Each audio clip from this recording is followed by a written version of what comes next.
Today's webinar is called Turn Your Website into a Sales Machine. And there's this one quote I'm sharing here at the bottom from Zig Ziglar. Zig is a sales and marketing guru, and he's saying people don't buy for logical reasons; they buy for emotional reasons, and that's going to be sort of a ongoing theme through this webinar, is talking about how to appeal to people's emotions as opposed to their logic. Quite often in sales and marketing, people try to appeal to people's logic, to their brain, but at the end of the day, people buy because of what they feel or what's in their heart.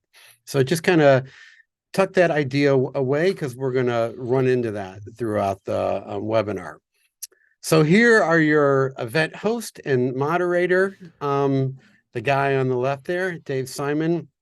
I'm a former music school owner, and I'm currently the business development manager at Ensemble Performing Arts. I'm also the host of the Music Lessons and Marketing podcast. It's a business growth and marketing podcast for music school owners, people like you. Nick, you want to take it away? Sure. And I am Nick Bolches. I am Ensemble Performing Arts' community marketing manager, and also I'm on the business development side. I daylight as a marketing manager for our wonderful growing musical company, and then by night I am a working drummer and also teacher. So we stay busy over here. And Nick, can you share with us what one drummer would you point to as the drummer who's had the most influence on you? Um, Most influence, I'm going to go by drummers that I have probably played along to in recordings the most, and I'm going to say that's probably Steve Gadd is probably number one. And then I would say close second, John Bonham, and then like Elvin Jones, Stanton Moore. Those are I did a bad job answering the Quite a number one, dynamic, but quite a there you dynamic go. spread there, Yes, from thank you. John Bonham to Elvin Jones. I try to Um, keep it interesting. so I got to move. I can't. Nick, can you read? Would you read that question, because I can't see it? What has been your biggest frustration?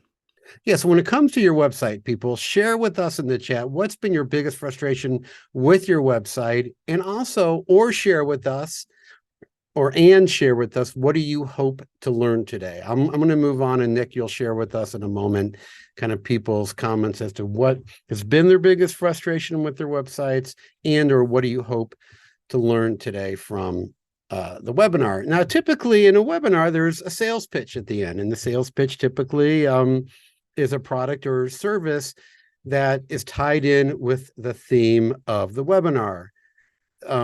There is no sales pitch here today. We have nothing to sell to you, but we're only here to kind of help and provide insights into how to turn your website into a more effective tool.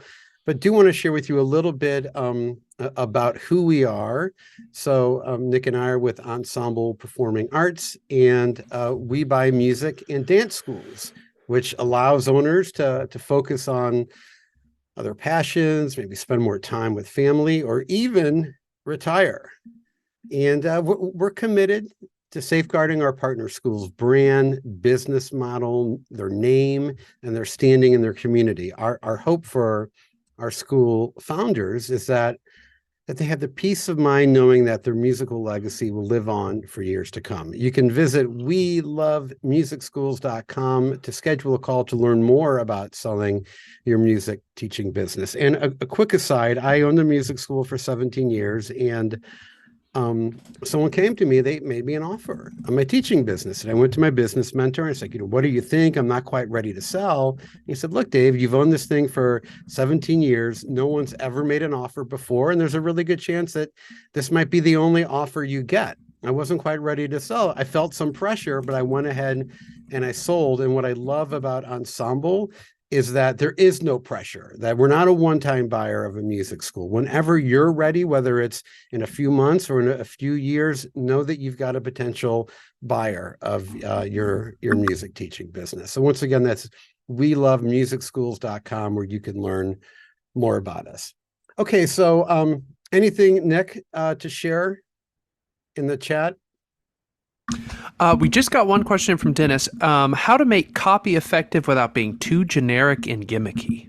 Ooh, good. That's from Dennis. We're going to get into that. I do recommend, I use Chat GPT now more as a writing partner. I'll write something and I'll say, hey, rewrite this for me so that it's less generic or that it has a little more humor.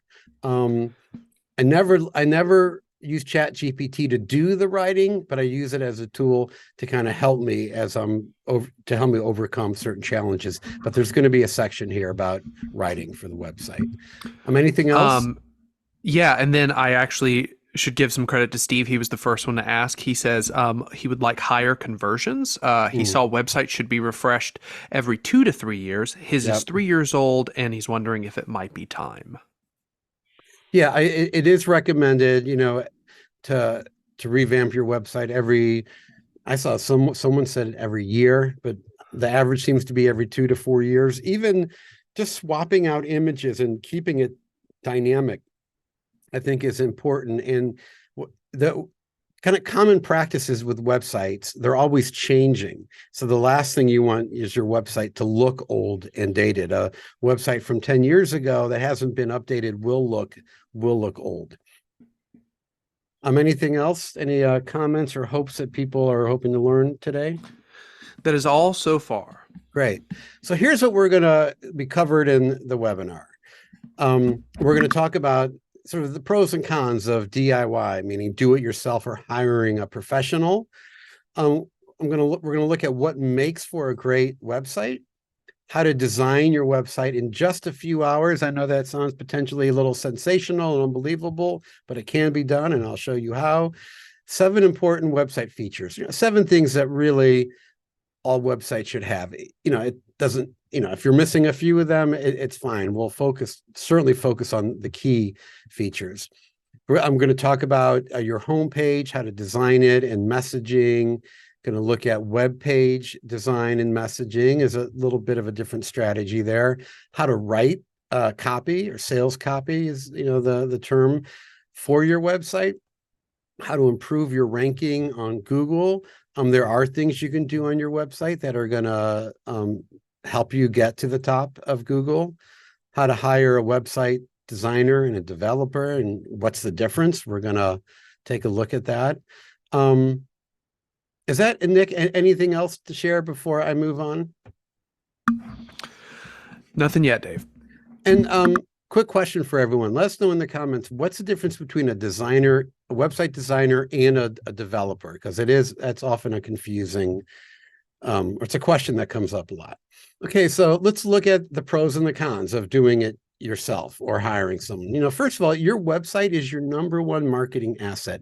All of your digital and online activity, it all points back to your website. Your website is your hub for all of your traffic. And think of your website as sort of the exterior. Like, imagine if think of your brick and mortar, the exterior of your school, the face of your school. People form an impression when they see the front of your school and the front of your building, and your website is really where people form their first impressions. And you only get one chance to make a first impression, so you want it to be a positive one. Doing it yourself, in the end, it always costs more, and it costs more do it yourself and to hire someone for 2 different reasons. If you create your website yourself and you're not a graphic designer and you're just kind of dragging and dropping, there's a good chance that your website's going to look amateur. And if it looks amateur, people aren't going to necessarily form as favorable of opinion of you as they might of your competitor who hired a professional. So one thing that you can't measure is how many people aren't choosing your music school over your competition because of the appearance of your website design. And also what happens with people that build their own websites is as their business begins to grow, they often feel compelled to hire a designer. So it's sort of, hiring that website designer, it's something that ultimately needs to happen. It's going to cost you more to do it yourself first. Might as well just get it out of the way, hire a pro, I have built websites for as little as $400. And I'll talk about how to do that, how to find somebody who's affordable. So, quick question: share with us in the chat. Did you build your current website? Did you build it yourself, or did you hire somebody? Let us know. And if you did it, and you can even share with us what your experience was like with hiring somebody, or sort of how you feel about your website if you designed it yourself. Okay, so let's look at what makes a website great.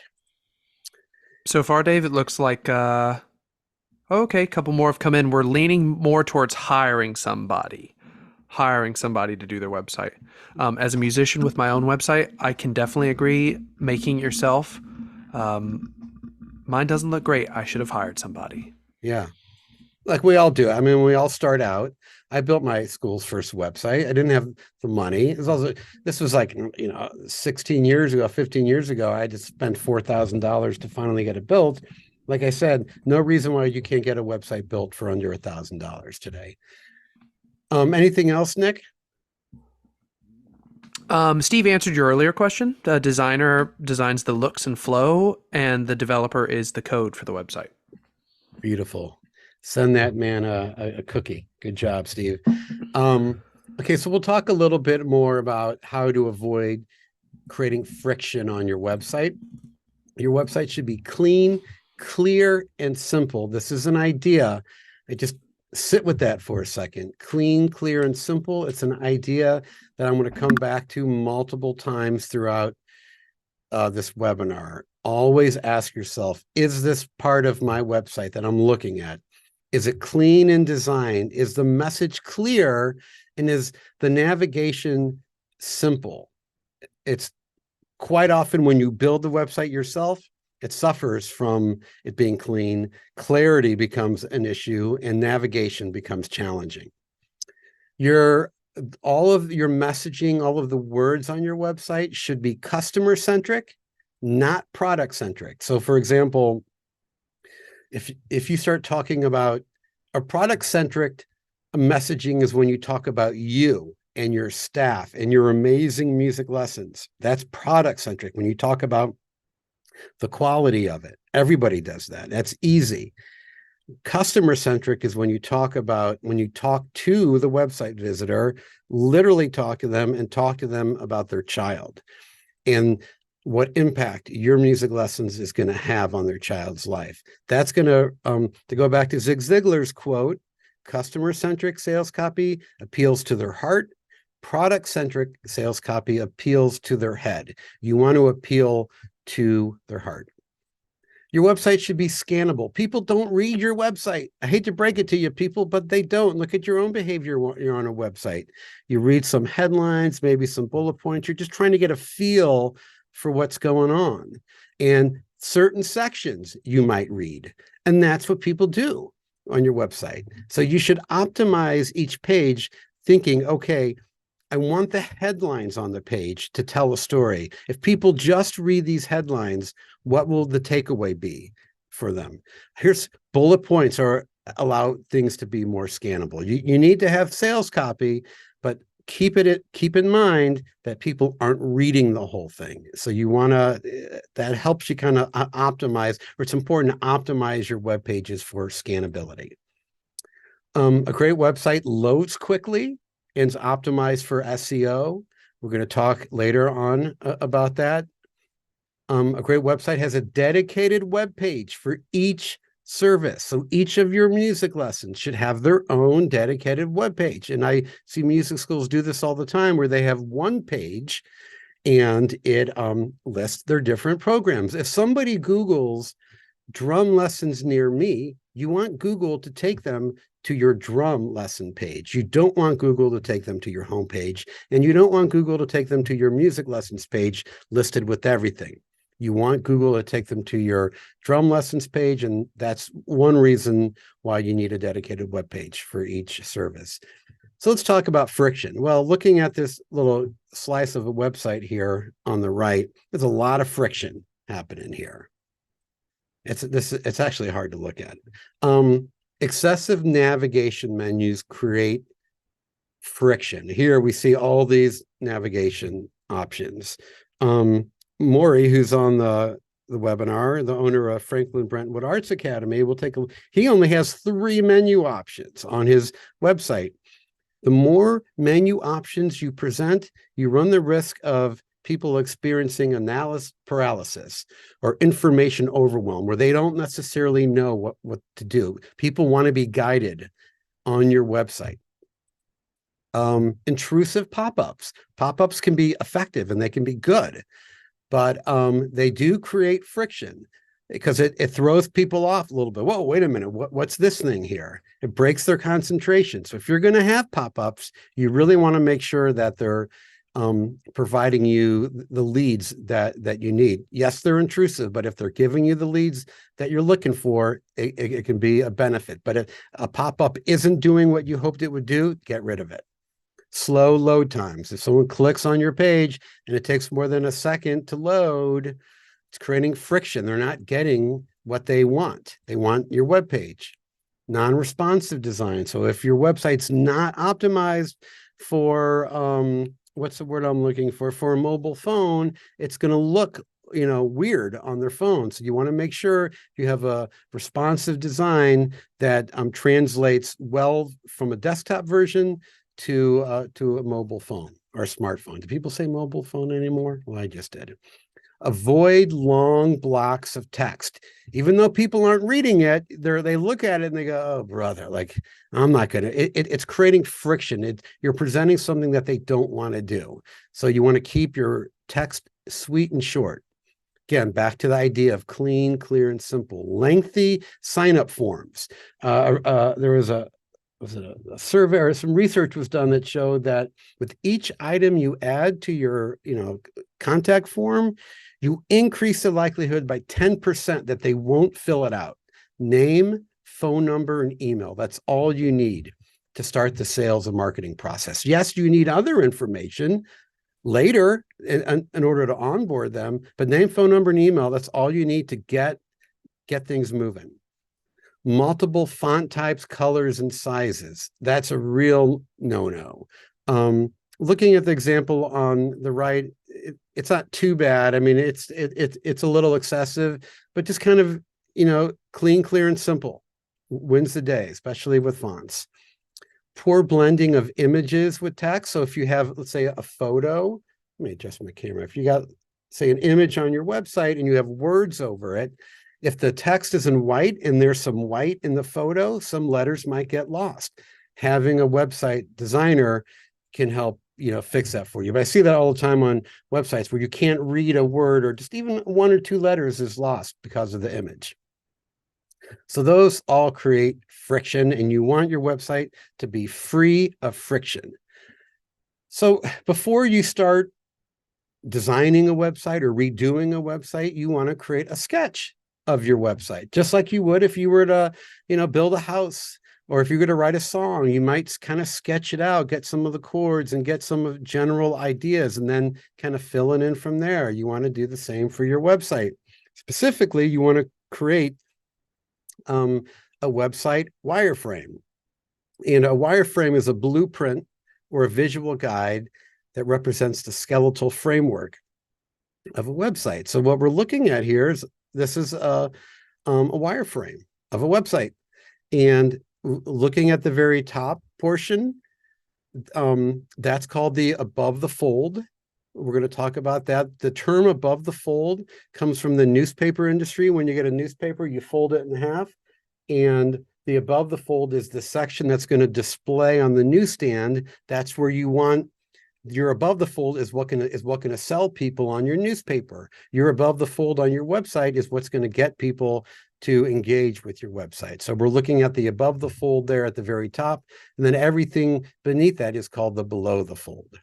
Nick, any questions? I see some things brewing in the chat. No questions, Dave. Okay. So now we're going to look at, this is an actual wireframe. So in the center, we see the wireframe, and then to the right of it is the actual website built on the wireframe.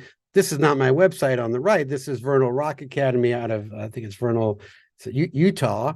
And I just looked at it and I drew up their wireframe. So looking at it in the middle column, the wireframe, the top is the above the fold. Heading one, that doesn't mean that's going to be the first heading. That's an SEO term. You always want your main heading, your featured heading, to be an H1 or heading one. It helps Google kind of organize your website. You go below the fold, you see there's an X on the left, text on the right, and it reverses itself. So you can kind of look, you can look at the wireframe and then look just to the right of each section, and you can see how the wireframe is actually actualized on the website. So the website on the right, we're zoomed out, right? Because the above the fold is all you see when you first land on a web page. And each of these sections, you're only going to see one at a time as you scroll. Was that clear, Nick? You think I did a good? Do I get a I think you did a B? great job, Dave. Okay. No, I'll, A plus. thank you, sir. Um, Here's a wireframe of a web page. Again, the middle column shows us the wireframe. So look at a section and then look at how it was actualized by Vernal Rock Academy. And look how symmetric, look how everything flows. This is designed to guide the website visitor's eyes. Ask yourself when you're putting your website together, or you're analyzing your website, what am I doing for the website visitor's eyes? Where are their eyes? This is there's a nice kind of like zigzag flow to this website. Okay, I can't see that. Okay, so here's a homework assignment. Create a wireframe of your website. It shouldn't take you more than a few minutes. Look at your homepage, create a wireframe, look at your web pages in your website, create a wireframe. You really should only have one general format for your internal web pages. If each of your web pages has a different design to it, you're creating a lot of inconsistency. So from a design standpoint, you really only need two designs. You need your homepage design, and then you need your internal web page design. And that's it. That homework assignment will be due on Monday. I'd like it on my desk by 3 p.m. Eastern time. So here are 7 must-haves on your website. I'd say 4 of them you really need to have. Others are sort of optional, but really bring a lot of value. So you're above the fold. Again, the main frame that people land on when they land on your website should be designed like a billboard. We're going to talk a little bit more about that. Your messaging should be all about the customer. Talk directly to them. Talk about them and their child. Don't talk about you and your amazing staff and your amazing music lessons. Don't brag about yourself. Use testimonials for that. You want to have reoccurring calls to action. We're going to talk about that. You want to have a dedicated web page for each service. And so these 4, those top 4, you really need those. And then now you're really going to add some added value by adding social proof, testimonials. Nobody wants to test drive out your music school. Testimonials are social proof that your music school is what you claim it to be. Oh, look at that. Number 5 and number 5. Oh, geez. Okay. A little typo there. And then a promotional video should be number 6. That's sort of, I view as more of the last thing that you want to have on your website. It's a very powerful marketing tool, not only for your website, but you can take this promotional video and you could use it for social media. I like using mine. If I'm emailing a prospect, I'll send them a link. Hey, check out this video and share it with your child and let me know if this looks like something that they would enjoy. They're going to watch that video when you word it like that. And really number 7 is trust badges, which we'll get. Oh, that's really 8. I lied. And then the footer of your website. You can kind of see here in the image here on the left, the footer is where you have your address and maybe a map, your contact info, and your social media icons should be in your footer. Okay, so we're going to talk about the above the fold, the main frame that people land on when they get to your website.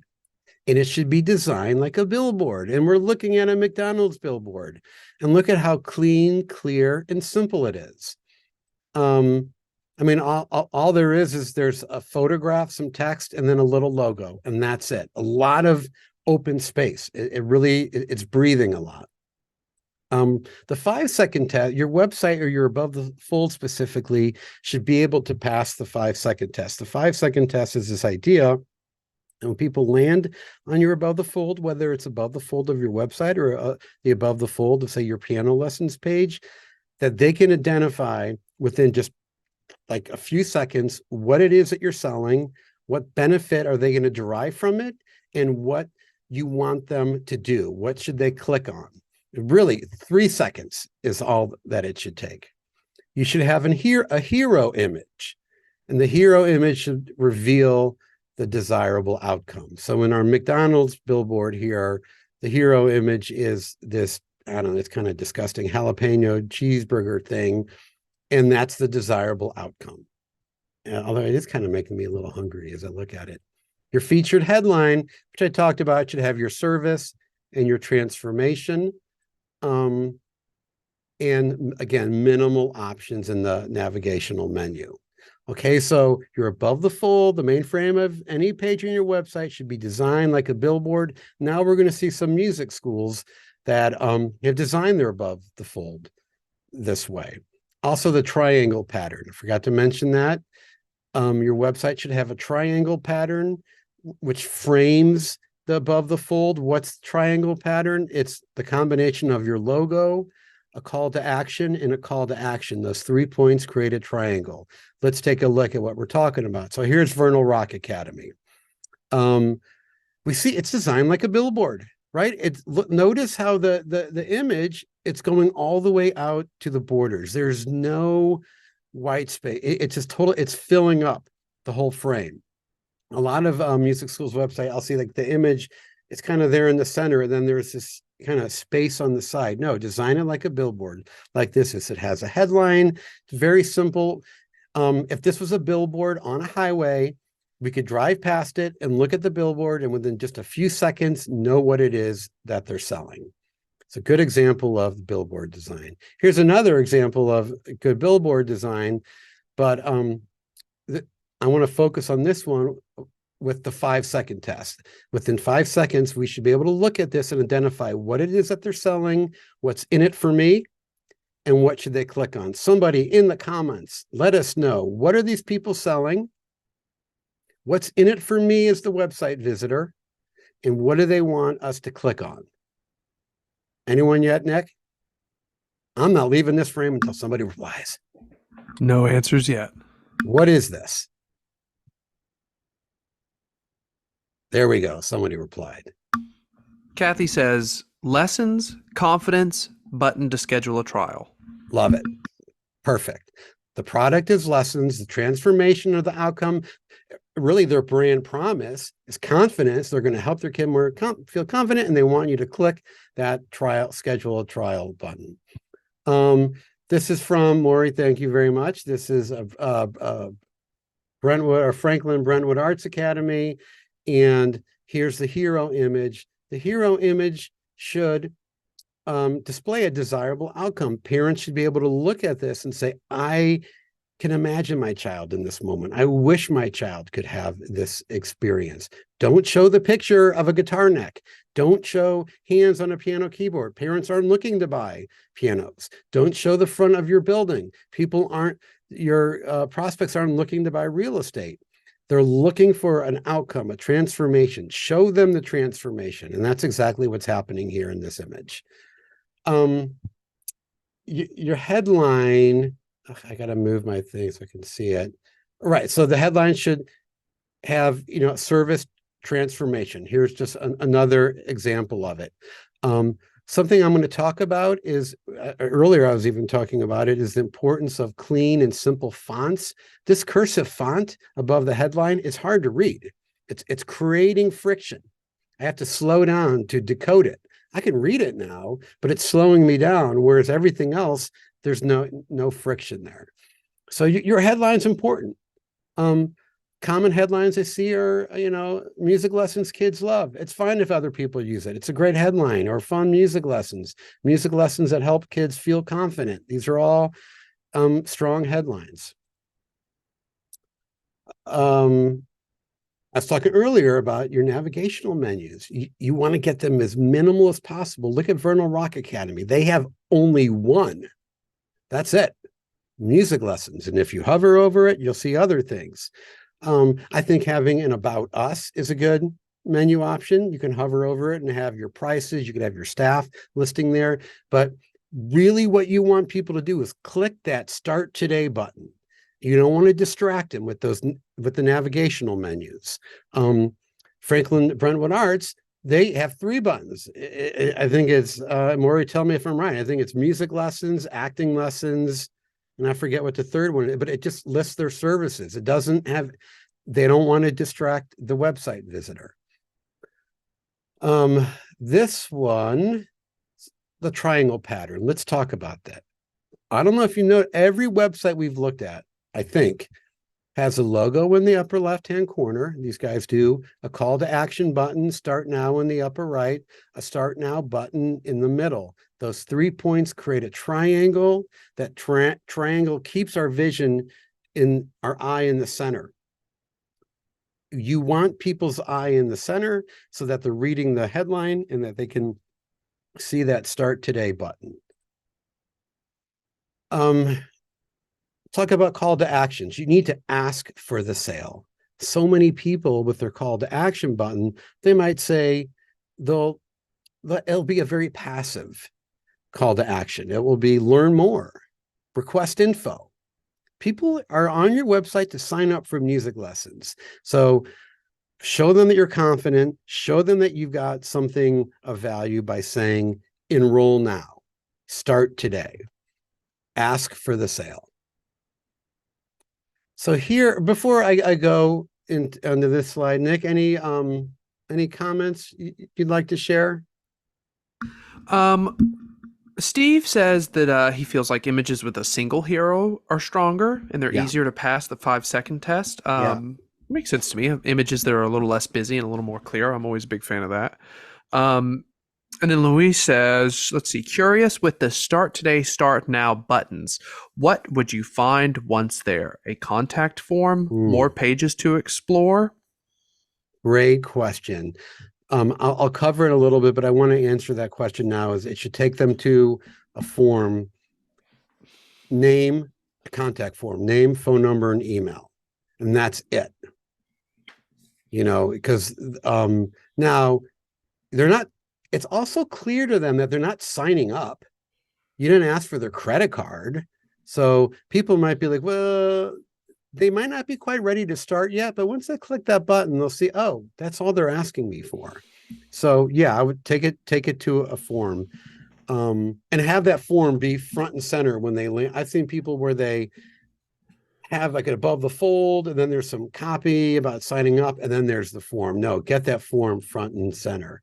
But back to Steve's comment, yeah, I think a single image is very powerful. Getting the right one is important. A lot of schools use, Vernal Rock Academy uses this, and Franklin Brent Arts uses this as sort of a slow motion video that's in loop in the background. Those are very in right now. Those might go out of like style, in a year or so. So something to watch. I sometimes use that, but it's really, yeah, the more activity in the image, the harder it is for the parent to sort of envision or imagine their child in that moment. Okay, so here's some things to avoid in your above the fold. Avoid slideshows and collages. I think about slideshows. If the image changes, people's eyes typically will go away. Collages with different kids, different instruments, people don't know where to focus. Avoid social media icons in your above the fold, because if you put them at the very top, you're tempting them to leave your website. Put them in your footer at the bottom. You don't want people leaving your website to get their, latest dopamine hit on Facebook. You want to keep them on the website. Avoid stylized fonts. We saw that one school that has all that cursive writing. Stylized fonts create friction. If you look at the fonts that are being used in this webinar, there's nothing fancy. Everything's very clean, clear, and simple. Be simple and clear in your headline, but never cute and clever. So music lessons that kids love. It's simple and it's clear. There's nothing poetic about it. Zero creativity there. Whereas I saw one the other day, it said, not your grandparents' music lessons. Well, that's cute and clever, but your headline should speak to a parent's top of mind thought. I'm looking for music lessons. I'm worried that my kid's not going to like them. This school says music lessons kids love. That's what I'm looking for. This other music school is saying, not your grandparents' music lessons. What does that mean? I'm like, oh, it's a play on an expression and it's a joke. It's creating friction. And it's hard to let go of headlines and sales copy that's clever and cute. It's hard to do it, but you got to let go of that stuff. Don't be creative. Don't be artistic. Don't be clever in your sales copy. Be simple and clear. Don't use punctuation in a headline, right? I'll see people, they'll put a period in the headline. No, it's a headline. If you use an exclamation point, that's fine. That's a part of the headline, but your headline should never have punctuation. It's fine if, like, for example, this headline here, it's all caps. That's fine to do. And it's also fine if it's regular sentence, structure. But I wouldn't make your headline, or if I wouldn't do it lowercase for your headline. Don't sell the industry. Sell yourself as the guide. So selling the industry is if you were on your website to start talking about the value of music lessons and the impact that music lessons has on children. People know that music lessons, how they help their kids. They wouldn't be on your website. So you're kind of preaching to the choir when you start talking about the value of music lessons. But instead, position yourself as the helpful guide. Statements such as, we help kids achieve their potential through music. You're saying we will be the helpful guide to help your child achieve their potential through music. So don't sell the industry. Don't use a tagline as a headline. So for example, the difference, but a tagline is a statement that would go with your logo. So let's say you have the name of your music, it's Nick's Music School, and your tagline is discover the joy of music. Don't make that your headline on your website. Again, your headline needs to let people know they're in the right place, music lessons, and they need to know what it's going to do for them.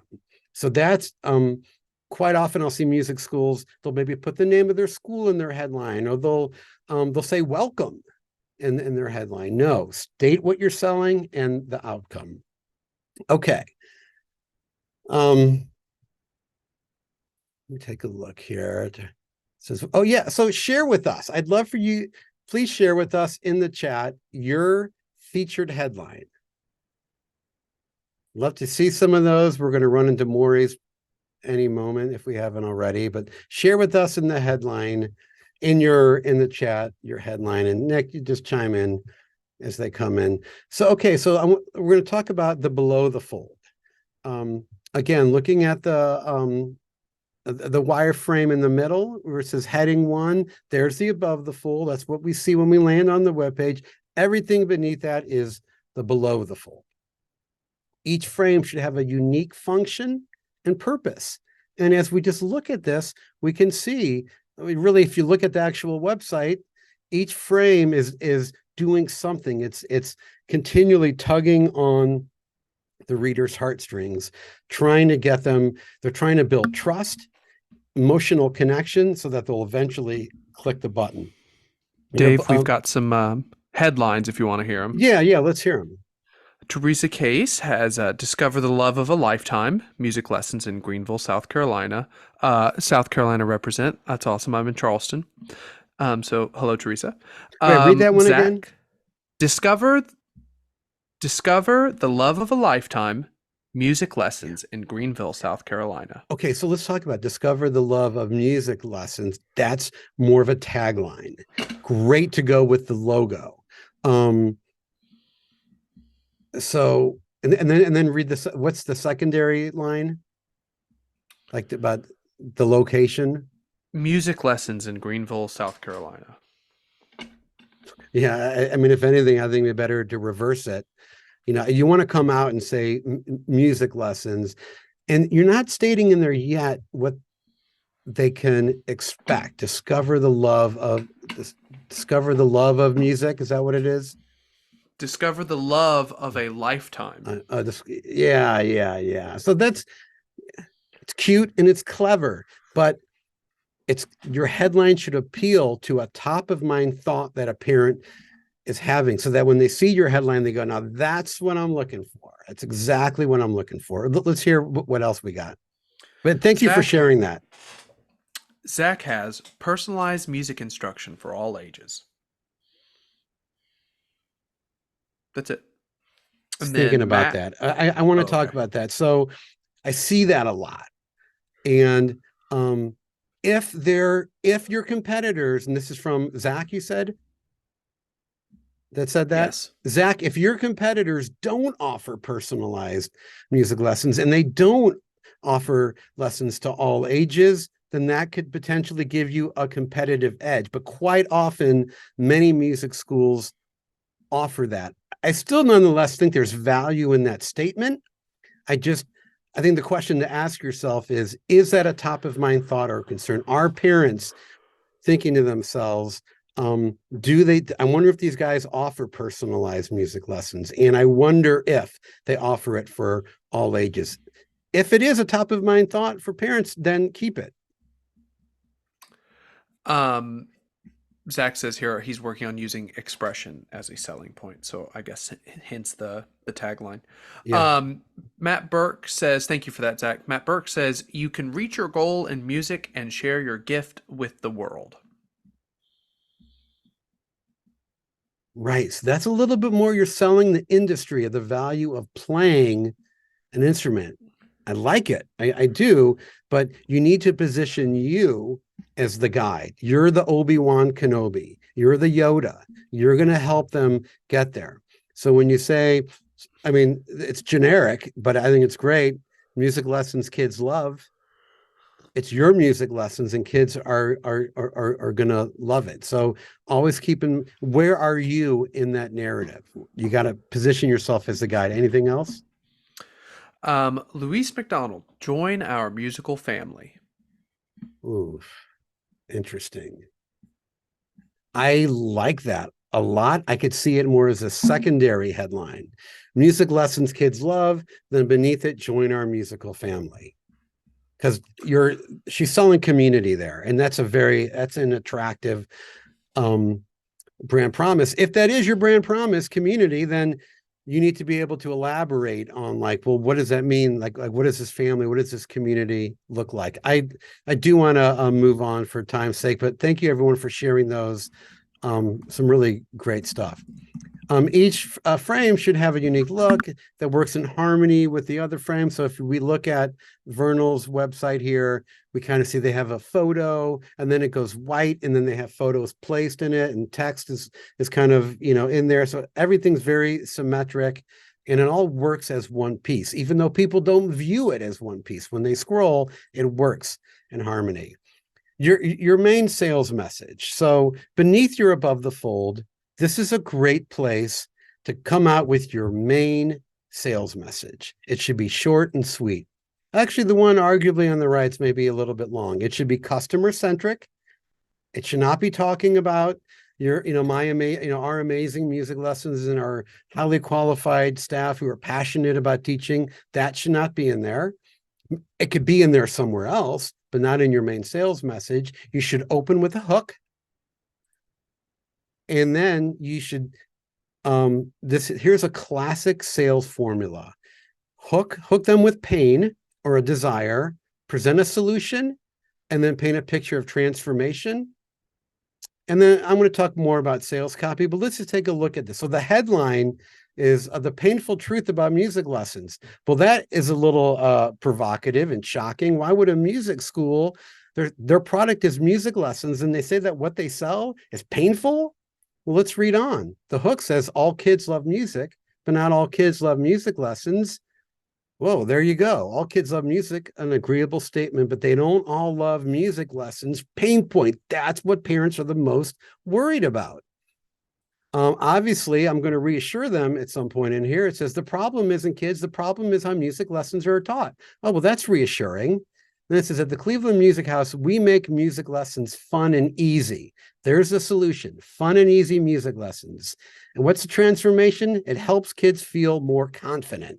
So the pain is kids don't always love music lessons. The solution is fun and easy lessons. And the transformation is it's going to help their kids feel more confident. And then it tugs on the heartstrings a little bit more. Our hope for our students is that playing an instrument can be a lifelong source of enjoyment.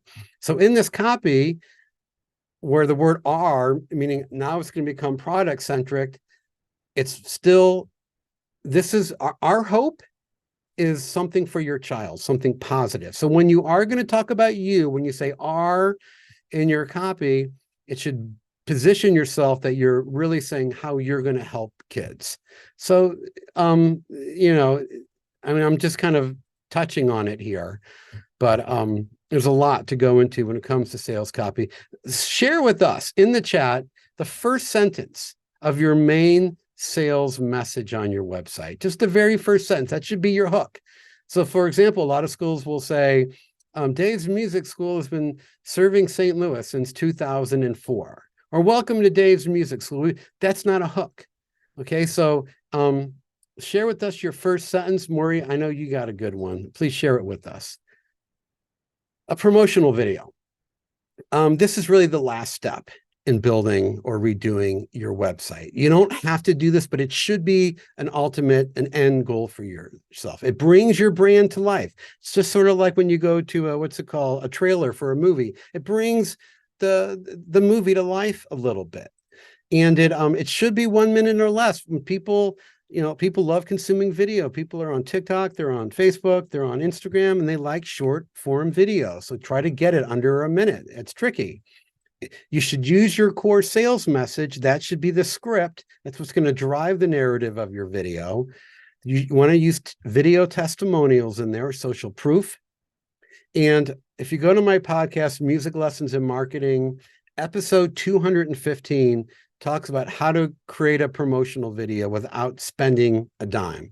I also talk about how to, if you want to make it look more pro, how to spend more money. But check that out. It's episode 215. Okay, so testimonials. You should have, so as I said earlier, testimonials on your website lets people know, like, hey, this is like a tested and a proven product. You want to have 3 as minimum. One testimonial doesn't necessarily, anyone can come up with one testimonial. 2 is better, but 3 establishes a pattern. There is a pattern of success in people liking this business. So you want to at least have 3. I see a lot of schools where they'll have the testimonials and it will be in a slideshow. That's not ideal because it only looks like one testimonial unless they click the button to slide. So you want it like here with all 3 front and center.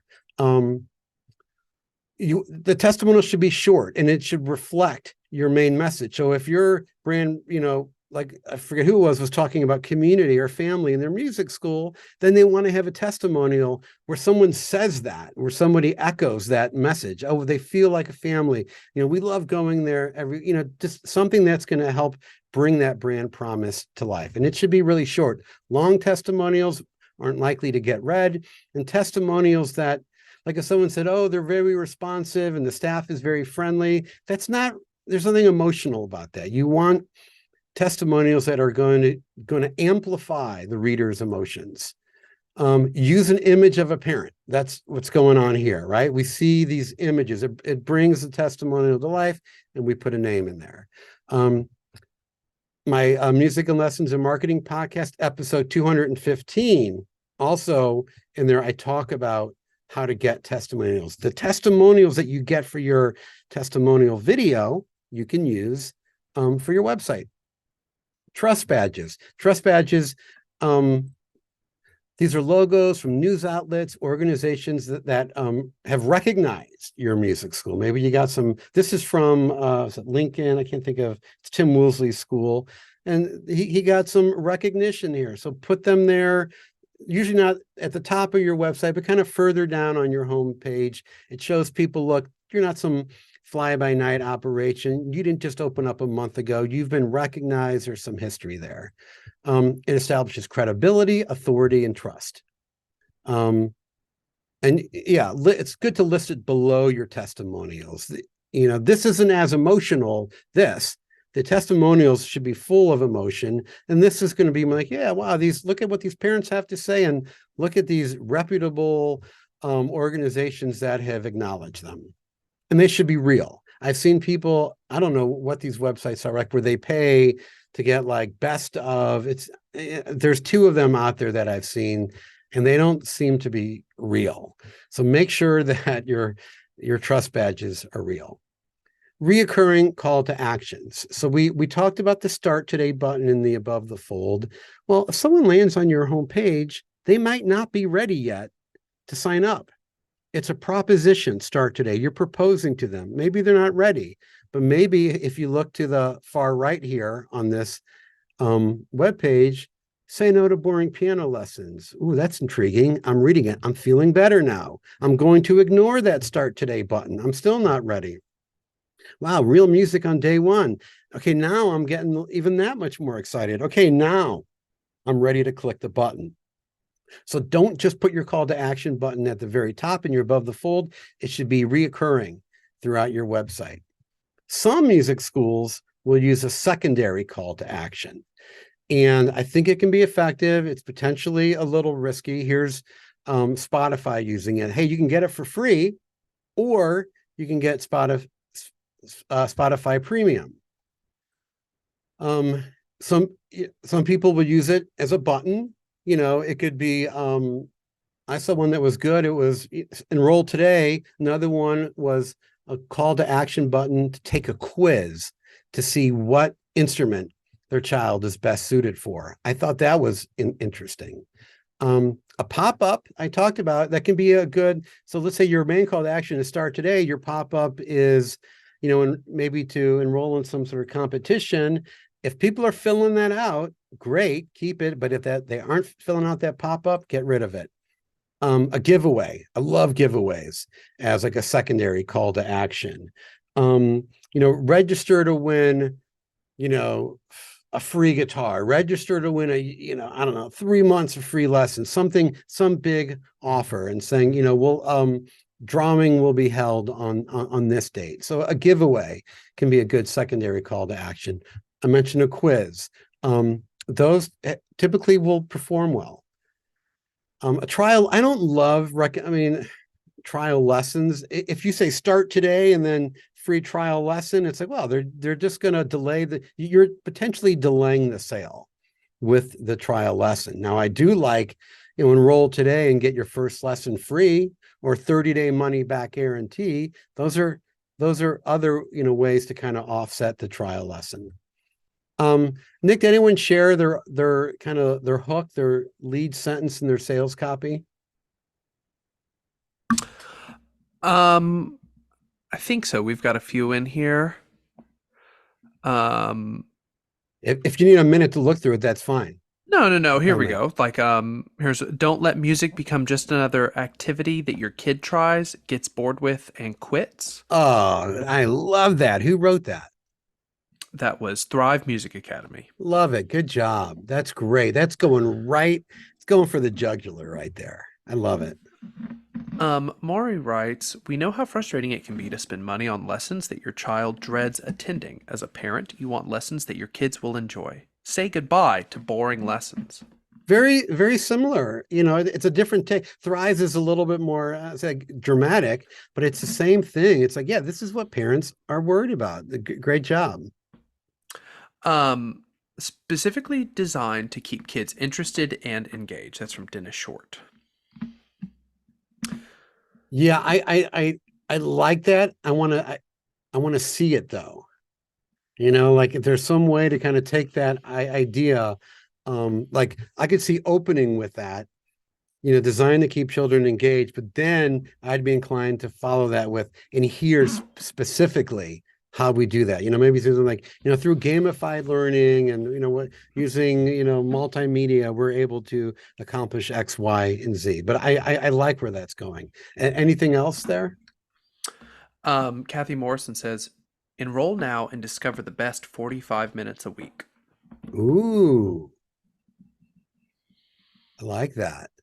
Not necessarily like an opening statement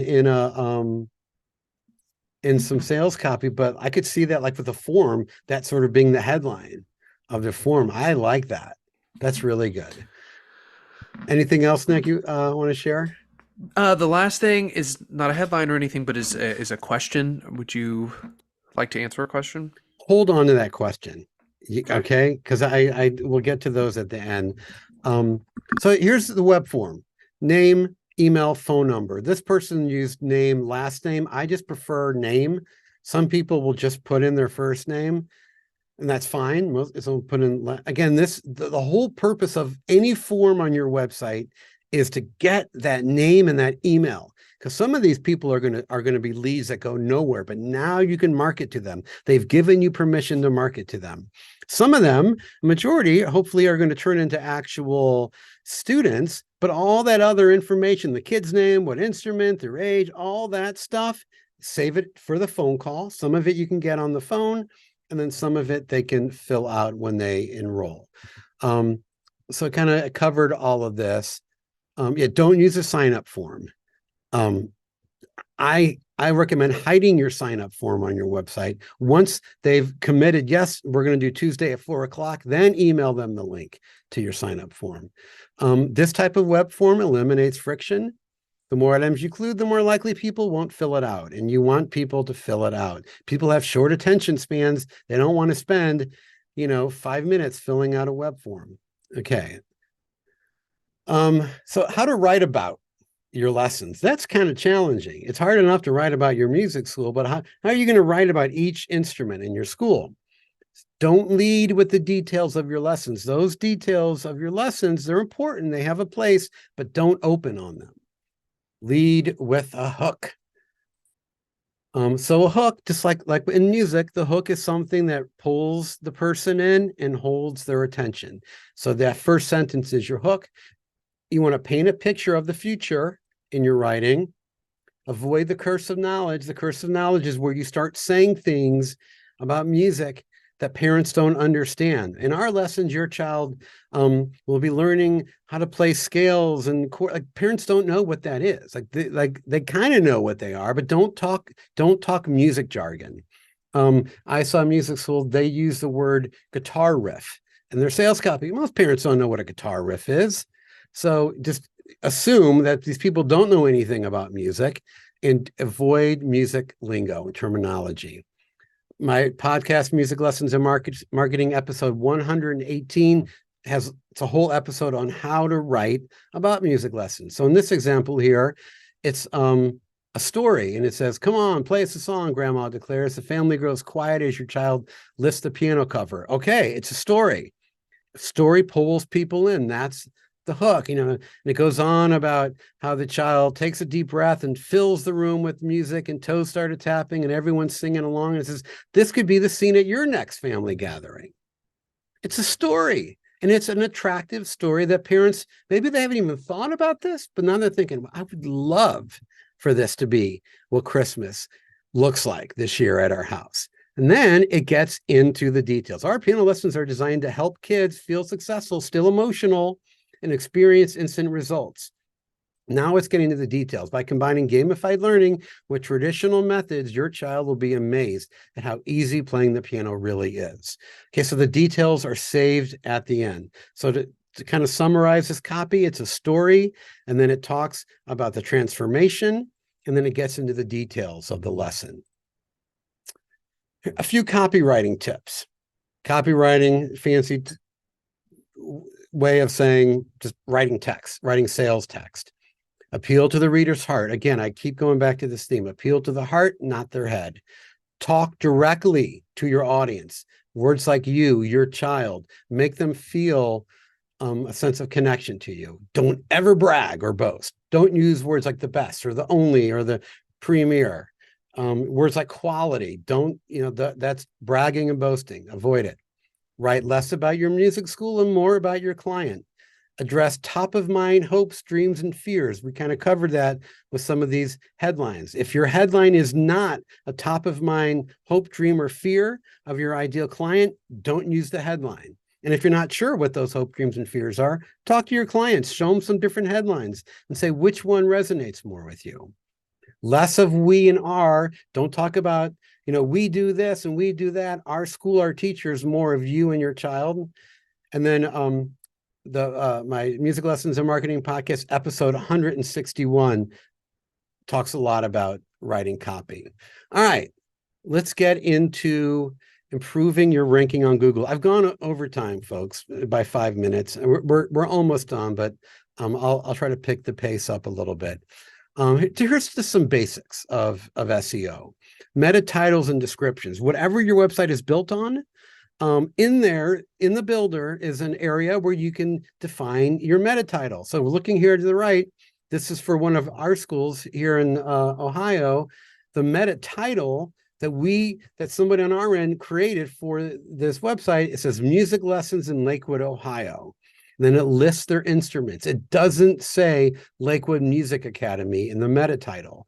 If you have not optimized your meta titles, your website builder is going to default to your music school name. Nobody cares about the name of your music school yet. But all they care about is, I live in Lakewood. Who offers piano lessons near me? And I Google this and I see this. Great. Music lessons in Lakewood, piano. I'm in the right place. I'm going to click.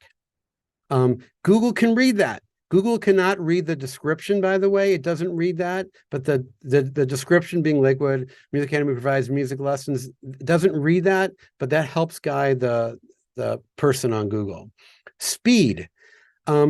Run speed test on your website. I think Google speed test. Run different pages on it. Google has made it publicly known that that slow speed times will negatively impact your ranking on Google. Internal links. You want to link internally. So if somewhere on your website you mentioned the word piano lessons, and the word piano lessons is not on your piano page, it's somewhere else, create a link over the word piano lessons going to your piano lesson page. That's going to help let Google know, hey, that piano lessons page is pretty important. All these links, internal links, are going to it. Outbound links or external links. So let's say you mention on your guitar page something about, maybe at the very bottom, you say something like, don't own a guitar, ? Here's 3 guitars that we recommend. And then you link those out to Guitar Center. It's an outbound link to a reputable website. And that's when Google sees you doing that, that's going to reflect positively on your ranking. You want to improve your dwell time. Dwell time, it means how long people sit on a page. The longer people sit on a given web page of yours, Google sees that as a positive sign, and it could positively impact your ranking. So bullet points, headlines, video, these are all things, being clean, clear, and void of any clutter. That's going to help with dwell time. My podcast, episode 214, I go deep into SEO.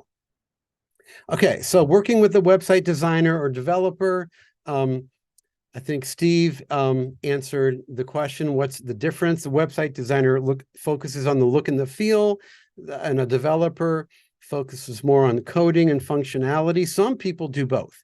I recommend, if you're on a budget, go with the designer first, and then you can bring in a developer in later if you're having issues with functionality, if you want to customize your website more, or if Google's consistently showing that your website's slow, then you might need a developer to come and help you.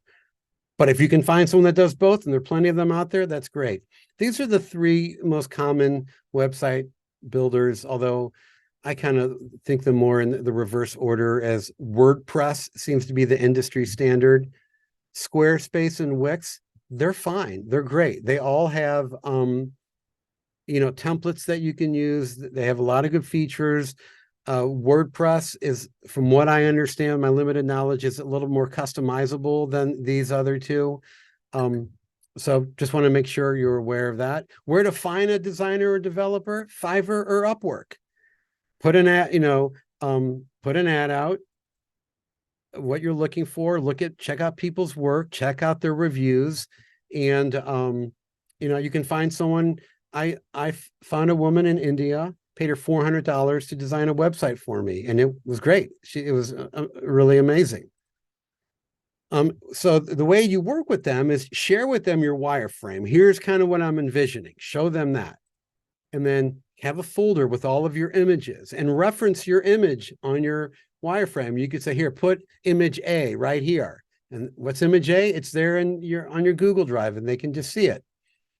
Indicate which sections of text belong where on your wireframe. Two books that I recommend if you want to kind of dig in a little deeper with understanding really pretty much everything I learned are from these two books. Steve Krug's Don't Make Me Think. The title says it all. You shouldn't make people think when they're on your website. Clean, clear, and simple. It's that same idea. If you make people think, you're creating friction. And then, of course, the classic Donald Miller's Building a Story brand goes deep into website messaging and design, as well as just general marketing concepts. And I think, yes, that concludes today's webinar. And let's start our Q&A section. Nick, you had mentioned that somebody had a question. Just one question right now. It's from a little bit ago. How do you ask for image of a parent? Oh, so what I do is I'll just go into Facebook, take their picture, pull it from there, or no, first I'll email them and say, hey, I want to use this. I'll show them the picture. And I'll say, hey, I wanted to feature your testimonial on my website. I thought this was a nice, stroke the ego a little bit. I thought this was a nice photo of you. Could you would it be okay if I use it? And then they might reply with a different photo.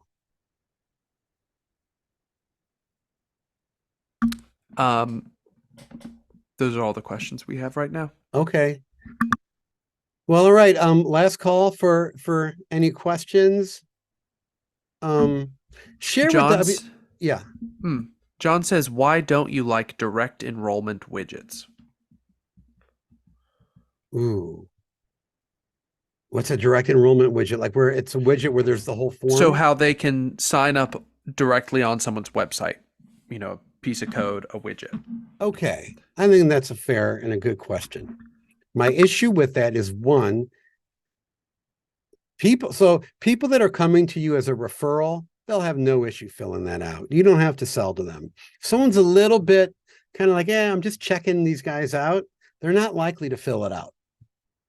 Also, if they're still a little bit on the fence, they're probably not going to fill it out. A short name, a simple form like that, they're more likely to fill out. Also, and I see schools doing this, and I think there's an argument for it, where they can enroll and even place themselves with the teacher in the lesson time online.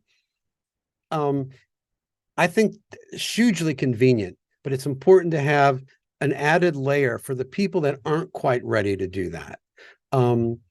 So I think, you could have the start today, it takes them to the simple form, and then that form leads them to that widget.